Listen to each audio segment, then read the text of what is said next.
Good day! BusinessMirror offers you stories, conversations, and insights. With this session we're calling Freshly Brewed.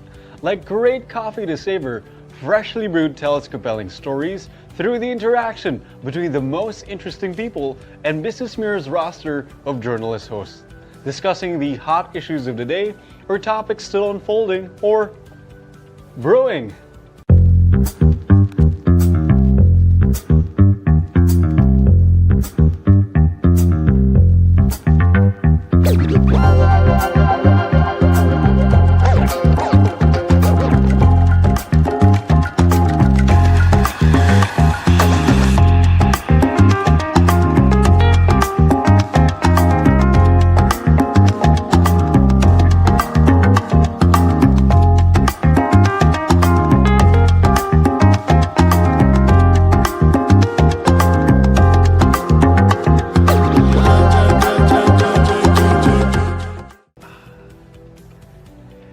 And these compelling stories are shared with you via BusinessMirror's multimedia platforms.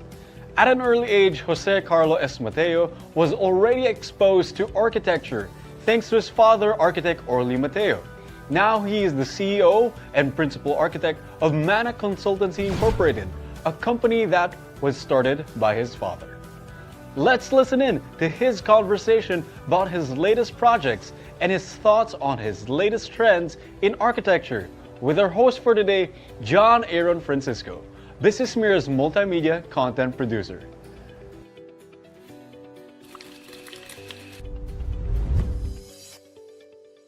Good day everyone, I am John Eiron Francisco, BusinessMirror's multimedia content producer. And welcome back to another round of Freshly Brewed, your weekly dose of light but insightful conversations over a good cup of coffee or two. Before we start, don't forget to follow us on our social media pages, Facebook, Instagram, X, TikTok, and YouTube to stay updated on the inspiring stories and fresh conversations we brew for you weekly. Today's episode is extra special because we're catching up with someone na hindi nabago sa BusinessMirror family. We first sat down with him earlier this year to our executive views, where he shared his inspiring journey. And today, mas kikilalanin pa natin siya, the struggles behind the success, the lessons, and the exciting future he's designing not just for himself, but for the country. Please welcome again the CEO and Principal Architect of MANA Consultancy Incorporated, Architect Jose Carlo S. Mateo. Hi Sir Carlo, good to see you. Hi. Kumusta? Mabuti. Happy to be here. Alright. So last time we talked, ang dami mong binidang future plans. So kumusta naman ang 2025 mo so far? It's a happy surprise actually, where we can't complain. We've had, it's only been the first quarter and we've had new projects coming in and projects from the last year wrapping up. Alright, so I know a lot of our readers were really inspired by your story. Yung growing up surrounded by architecture and yung tipong even using construction sites as your playground, right? Yes. Yeah, so but take us back, sir. For those who haven't read the article yet, paano nga ba nagsimula yung love story mo with architecture? So I grew up around design. So architecture was pretty much in our environment. I'm a second generation architect. Meaning my father is an architect, my siblings are also architects, our spouses are also architects. So at a very young age, we really got exposed.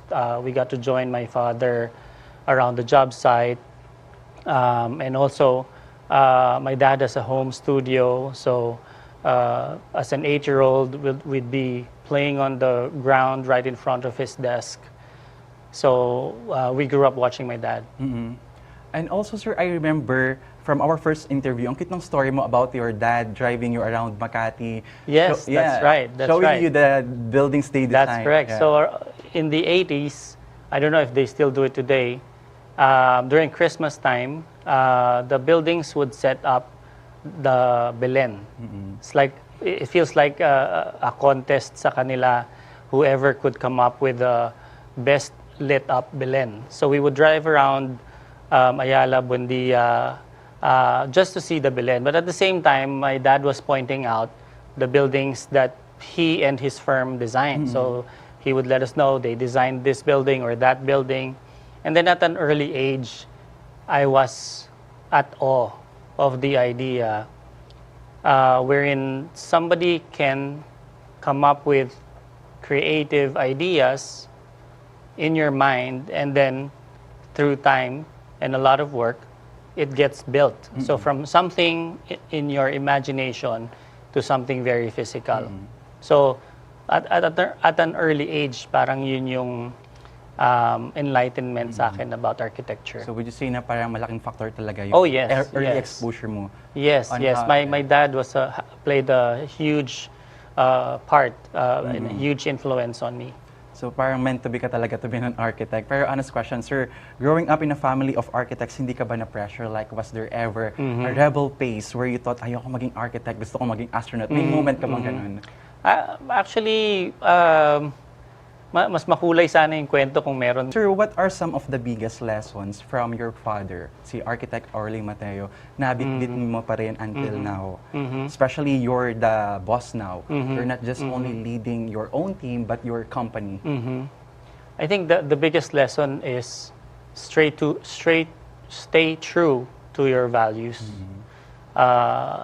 Yun ang palagi kong tinatandaan at naririnig sa utak ko, naririnig ko yung boses ng father ko telling me to stay true to our values and success will follow.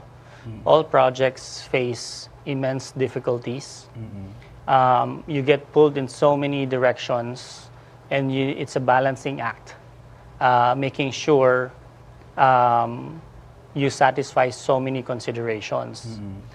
And you have to make sure that in making decisions, you have to stay true to your values. Which reflects sa company mo ngayon. Oh yes, very important to our company is our Northern Star, so that our team members are empowered to make their own decisions at their levels. For as long as they stay true to our Northern Star, it gives them the confidence to make their own decisions. Sir, kwento mo naman na you're the CEO and principal architect of MANA Consultancy Incorporated now. What exactly does MANA do? Ano yung special sa MANA compared to other firms out there? Okay, so MANA Consultancy grew from MANA Architecture and Interior Design. So previously, it was mainly a design firm, and then we expanded our expertise so that we're able to provide a holistic and strategic support to our clients. Meaning, aside from architecture, we offer all the allied design services like engineering, landscape, interior, lighting design, all the way through pre-feasibility studies, making sure that the support we offer the client is holistic. So, sobrang lumawak na. Yes, that. yes. Nag-diversify kami. And that also opened up a lot of opportunities for us. Sir, I remember last time you mentioned na you made a bold move during the pandemic. Kasi, yeah, from MANA Architecture Plus Design and now a corporation, consultancy incorporated. No? So, knowing ang daming companies before na naglaylo during the pandemic, but you decide to level up instead. What triggered that bold decision? I remember as soon as the pandemic hit, our gear, and I'm sure all the other companies, the gear is to survive. And then very soon after the first lockdown, the firm realized that we will survive this. In fact, there was no, we did not let go of any of our people. And then quickly we realized that we will survive the pandemic. And so we had a paradigm shift, going from surviving to thriving, which I really, really love because to me and to the entire team, thriving is outward looking. Surviving is inward looking. It's a survival instinct, diba? Making sure you won't die. That's survival. But once we were sure that we will survive the pandemic, we had an outward outlook, meaning we realized, oh, hindi natin ikakamatay yung pandemic, and therefore, we're more comfortable and confident that we can serve. And that's what I mean with an outlook, an outward outlook, I mean. So parang wala kang scary moment na... Oh, it was very scary. Okay. It was very scary. I think for everyone, the uncertainty of the pandemic was very scary. But even with the uncertainty, I think the community that we created in our firm served as our support system. The exchange of messages at the time, it really felt like war times. It felt like war times. Yung kamustahan natin, it felt like war times. Correct. Making sure that not only we are okay, but also our peers, our community is okay. All right. So, and when that transition happened from managing partner to full-on CEO, paano nagbago yung dynamics mo with your team? Mas you got this team ka na ba, or mas you're more on sama-sama tayo approach pa din?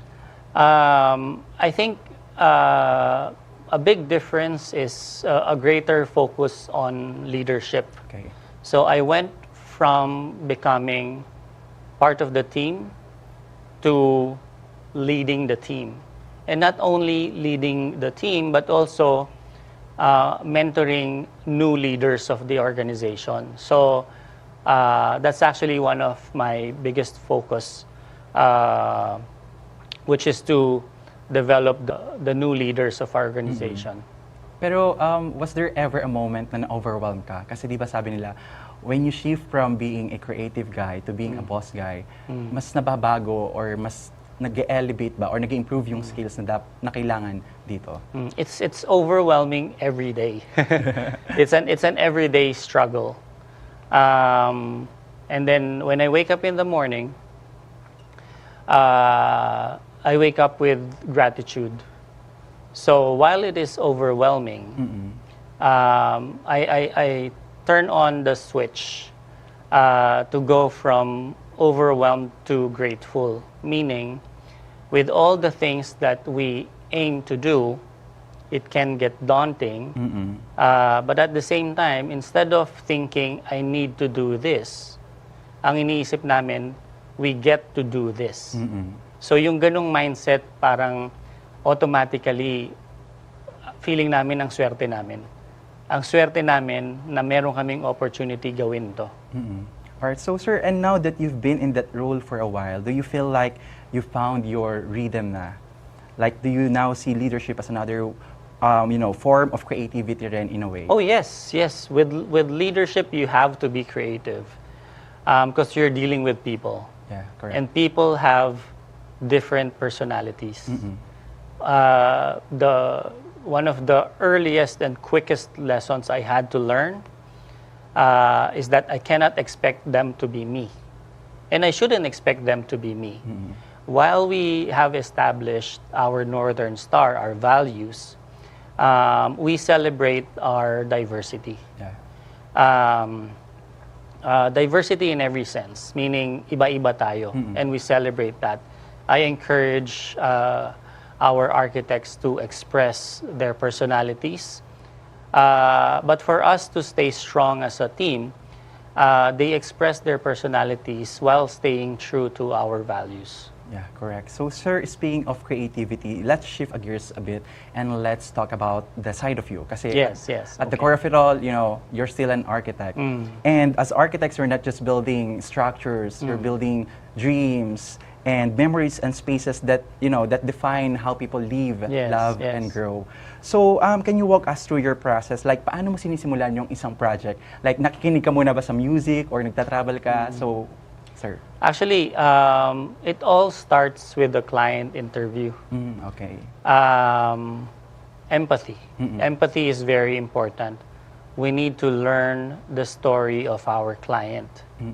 And while interviewing them and learning their story, we also try to find shared values. as I said, values is very important to us, and we get very excited, and creativity is triggered once we connect. And when I say connect, ibig sabihin na nakita namin sa isa't isa that we actually share the same values. And that triggers our imagination, our creativity, problem solving. Yeah. So that's how the process starts. So mas prefer mo yung may clear vision from your clients? Sometimes it's not clear. So may mga moments din ba na parang, sige, architect, ikaw na bahala dyan? Yes. Pero madalang. Okay. Kasi we need to tailor our design to satisfy the client's needs. So, which means the client is always very peculiar about their needs, which is good. It serves as inspiration for us. I said yes to you because trust and confidence is paramount sa relationship ni client and ni architect. Yeah. Kailangan talaga nandun yung tiwala ni client. So, from time to time, we're lucky to have clients who would just describe the outcome, Yeah. and then bahala na kami on how translate to the design. how to translate it and how to achieve it. But at the same time, other clients would be more specific, more peculiar. Either way, what matters is the conversation para ma-extract yun. So sir, speaking of your projects, ano yung first ever project mo na yung tipong pinagpawisan ka pero super proud ka? I think every architect is proud of their first. So it's an office building in Quezon City. So I'm calling it my first because it's the first project that my dad allowed me to fly solo. Okay. So it's very special because na feel ko yung tiwala ng father ko na kaya ko na. And at the same time, it's special to me because it's a first-time experience, and at the same time, I had a lot of learnings. One of the biggest things I learned is that design, architecture, and construction of buildings is actually more about the people than it is about the design. So the buildings we design is actually a reflection of the people. Yeah, sir. Tama po. So ngayon naman po, sir, what's currently brewing sa MANA? I know ang dami yung projects line up ngayon. And yeah. Yeah, so we're very excited to be working on a couple of hotels, a retail center, which is like a community center, and corporate interiors. We are in the tail end of completing the Royal Campus. All right. So, sir, and also being in this industry isn't always smooth sailing. You know, architecture is such a beautiful craft, pero sobrang demanding din siya. Pero ano ba yung mga kinakaharap or challenges na meron ng industry ngayon? All projects face difficulties. So there are budget issues, deadlines, demanding clients. I think I don't really see a new trend of problems. Okay. But I see a better way of dealing with them. And it's really through our team. That's why in the last 5 years or so, I've become a student of leadership. I saw the value of building the ideal team. All right. And that gets us through all the challenges. All right. So, sir, you said before na you thrive in creative friction kapag walang kumokontra sa idea mo, something's wrong. So, can you walk us through an example, maybe a time when a creative clash led to an even greater design? So, with a creative endeavor, meron at merong different views. So, having a positive attitude about different views, you can actually turn that into a great tool to further develop the design. Meaning, sa MANA, we actually welcome banter. We welcome challenging design views for as long as the differing views have the same goal. You can sabi nila, there's more than one way to skin a cat. So dahil dun sa ganung environment namin sa office where you can actually challenge the status quo, we're actually able to elevate our design.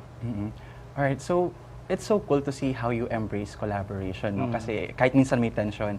And now, which actually brings us to the next part, sir, which is the future of architecture. As someone's shaping the skyline, both figuratively and literally, ano yung mga architecture trends that Filipinos should, watch or really excited about?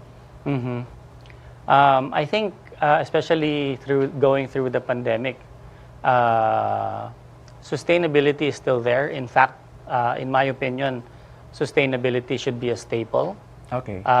We should go one step beyond that, which is there's this thing called regenerative architecture. So aside from being sustainable, we should actually think about being regenerative.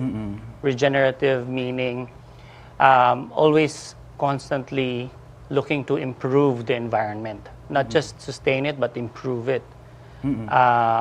And also, another trend that I think resulted from the pandemic is adaptable spaces, which I am a big fan of. In all our design, pinag-iisipan namin ng maigi how to come up with adaptable spaces.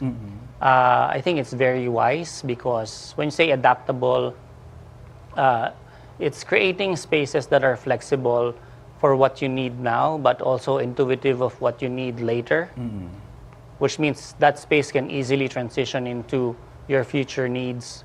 What happens is it actually saves the client. For example, instead of building 50 rooms, by thinking it through, you realize that you only actually need 40 rooms because 10 of the rooms can double as something else. So it's not only a financial saving. In a bigger scheme of things, actually, if you really want to be sustainable, there are a lot of studies saying that construction actually harms the environment. Yeah. Which means we have to be conscious of everything we build. We shouldn't be building anything excess. And so dun papasok yung adaptable spaces, making sure spaces are optimized. In fact, one of the smart ideas the team came up with is design better to build less. Okay. I love that line because parang counterintuitive sa amin. Ang trabaho namin is to build. So why would we want to build less? We want to build less because to us that's true sustainability. If construction harms the environment, then we have to build less, consciously build less. It doesn't mean build inferior. It means design better. Yun. So would you say na pwede ring i-adapt to ng mga regular Filipinos who wants, to experience sustainable in their own homes? Yes. Actually, in our lives. So another principle we live by is minimalism. So architects are big on minimalism. So the most common or the most popular definition ng minimalism is less is more. Pero I challenged that. Sabi ko, I'm a minimalist but I don't believe in that. Because if you say less is more and you take it to the extreme, ibig sabihin less and less is better, which means something blank is the best. Not necessarily. So, para sa akin, minimalism is the absence of the unnecessary. So, with that principle, you can actually apply that in our lives. Imagine purging all the unnecessary stress, toxic people, di ba? If you can rid yourself of the unnecessary, then you're living a minimalist life, and then you're gonna live a higher quality, peaceful life. So sobrang laking factor din nung pagiging sustainable. Yes. And para mas mag-improve yung productivity natin and yung health well-being natin, right? So sir, I guess when a lot of people hear future of architect, they think of super high-tech, social architectures, or maybe buildings that are, visually striking. But it's not just about that, right po, no? Yes. Yes. So, yeah. So para mas nagiging importante on how we live, hindi lang kung paano yung na-represent yung isang structure. Yes. Yes. So, I think even before pandemic, lumabas yung Instagrammable design. Instagrammable design. Architects adapted to it, but at the same time, we were very conscious to make sure that our designs aren't superficial. Our designs not only look good on Instagram, but it actually impacts the lives of the end users of the buildings that we design. So, sir, how do you see that shift happening here in the Philippines? How are people starting to value functionality, just like what you have said earlier?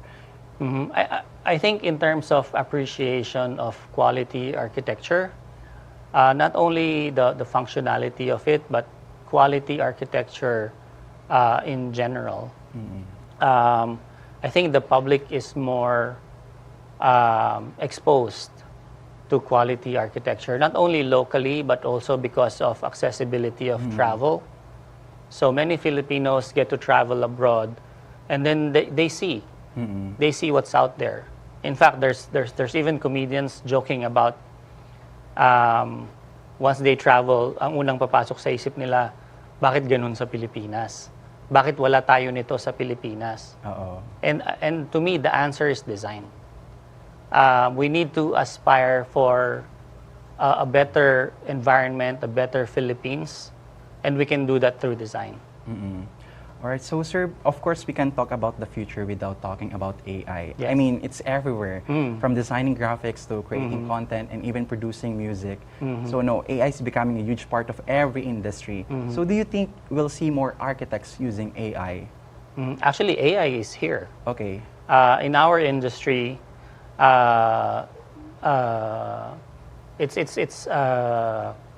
it's becoming more popular. In fact, I think we shouldn't be afraid of it. So there's a school of thought saying AI will replace the creatives.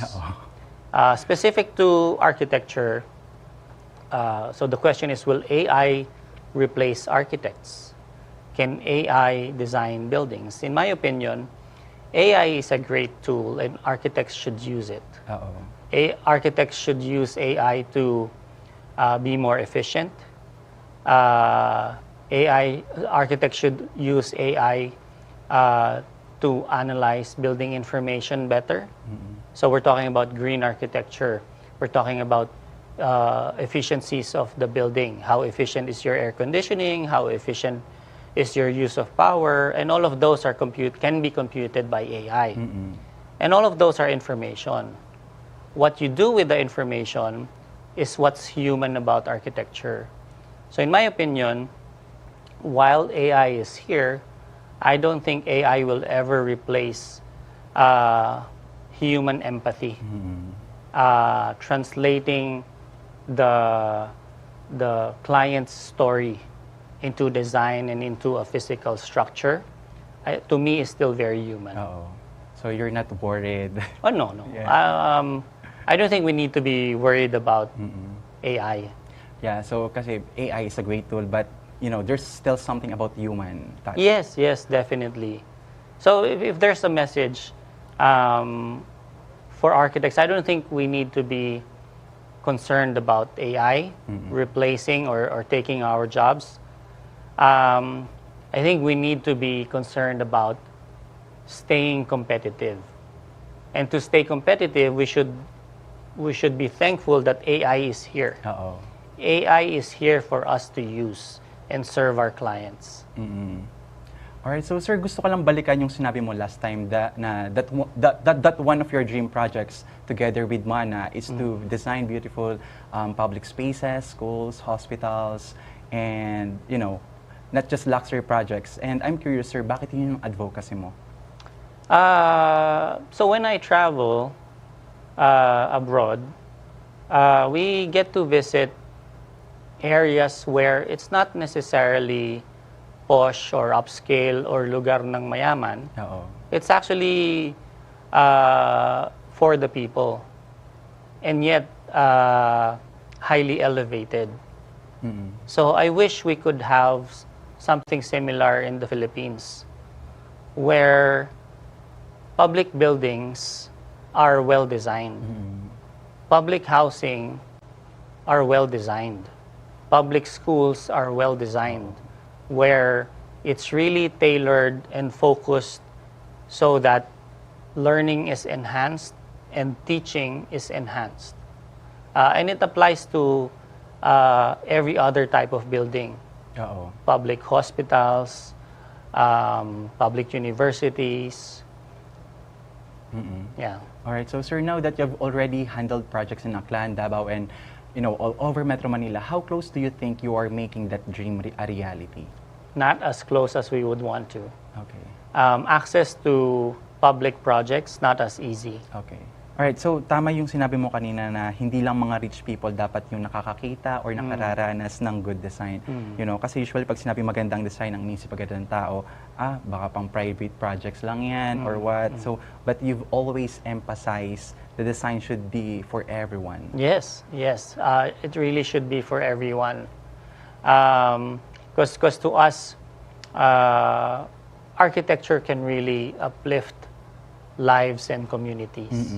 So imagine if the government can work hand in hand with talented Filipino architects. Not only in big cities.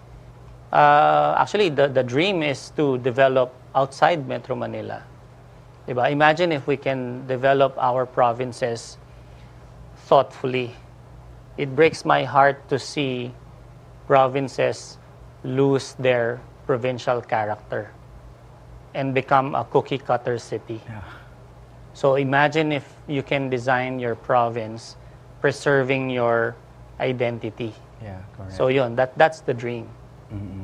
Alright, so you also mentioned before that one of your biggest goals is to help elevate Filipino pride. Yes, also yes. mention mo ngayon through That's right. architecture. So gaano ka-significant yan for you personally and professionally?